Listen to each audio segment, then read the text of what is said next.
Hey, welcome to WeChat Vlog, a place where I suggest you everything about gadgets and vehicles based on my personal experience. So today we're going to review the most sophisticated, thus very famous in the nationwide 250cc market, the Honda CBR 250R. The bike is well known for its reliability, performance, aerodynamic capability, and the name that is Honda as usual. The review will be in three parts as usual. First, physical overview and specifications. Second, pros and cons. At third, the exhaust note. So let's start with the physical overview. At first, we have the eagle shaped headlamp cluster, a large visor, a instrument cluster which have two trip meters, speedometer, tachometer, heat gauge, that is the temperature gauge, and then we have the clip-on handlebars. The bike falls in the category of sports tourer, so the sitting position is not so sporty or the extreme sporty as likes with the RC 200 or 390, but this is well suited for sports touring or for the long rides, let's say around 250 to 300 kilometers. You won't get any pain in your back or wrist. The tires from the company are not superior. These are basically the cheapest tires in the market available at this size. Then this is the whole body. The body looks very fabulous. This is very nicely and neat design. The tank is well sculpted, and the best part about the tank is this is the iron tank, so you can tug your magnetic bag or something that you can't attach in the RC 390 or the RC 200 because those have the plastic tank. The seat is a split unit, so whoever sitting at the back have his own seat and have his own wider area, and the seat is very comfortable on long rides for both rider and the pillion. Let's come to specifications. Ground, we have the single cylinder 249.6cc engine, that is the DOHC setup, mated to a 6-speed sleek and long shift unit to enhance power all over the rev range. In the braking department, we have the twin caliper piston setup by Nissan along with 296mm disc up front along with optional C ABS to choose from. That's the combined ABS system patented by Honda. At rear, we have the single caliper setup by Nissan along with 220mm disc with combined ABS as option. Then we have the 37mm telescopic forks up front, and at rear we have the monoshock that is 5-step adjustable and very adaptive towards comfort.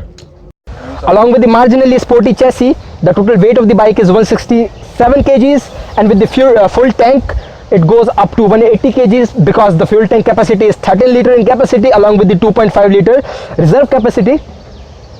The total length of the bike is 2032 millimeters. The seat height is 780 millimeters, that is 2 centimeter less than the Apache, and total width is 720 millimeters.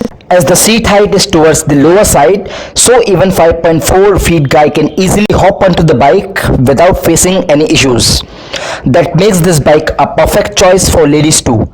And according to the aerodynamics, weight distribution and character of the bike, this is well suited for guys between 5.6 inches to 5.10 inches in height.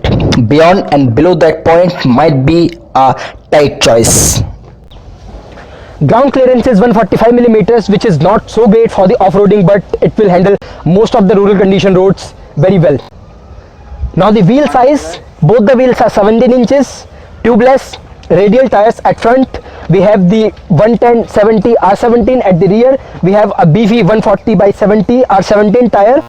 From the company as a stock, it comes equipped with Contigo tires, but later on CBR users go for Michelin or Pirellis because the stock tires are not so great in rainy conditions or in the cornering sessions.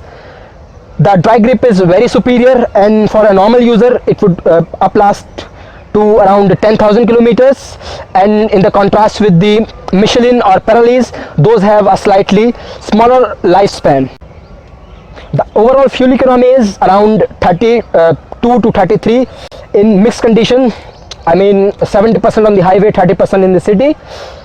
The top speed self-tested by me is 165 kilometers, but it can't go further. That was around 10,000 RPM. The engine vibrations, I will talk those bits in the pros and cons section.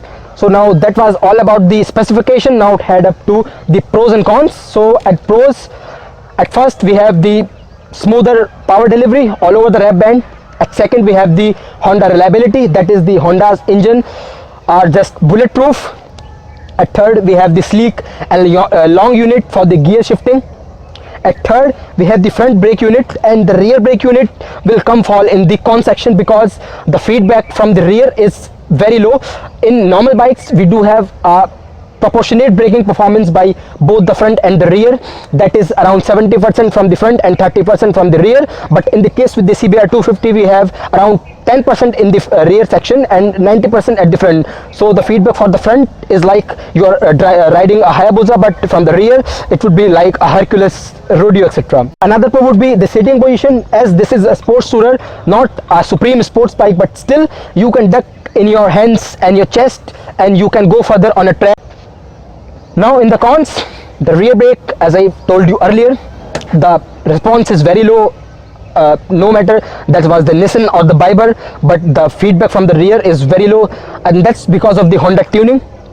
The another con would be the price, as this is priced for standard variant around 1.70 lakhs, and for the ABS variant that's just bumped directly to the 1.32 lakhs, and that's very expensive for a bike which is 250cc. Now the second con would be the service network of Honda. In the major cities they have around 2 to 3 service centers. In the slightly smaller cities they have their one service center, and so even for the rear view mirror you would have to wait for around 2 to 3 months. So I have removed that. So well, this was all about the pros and cons. The bike doesn't relate to me. This is my friend's bike. So around its 10,000 kilometers of life, I have ridden it around 2,000 kilometers. So that was all about my experience with this bike. Now at last it's time for the exhaust note. Let's head up to the exhaust note now.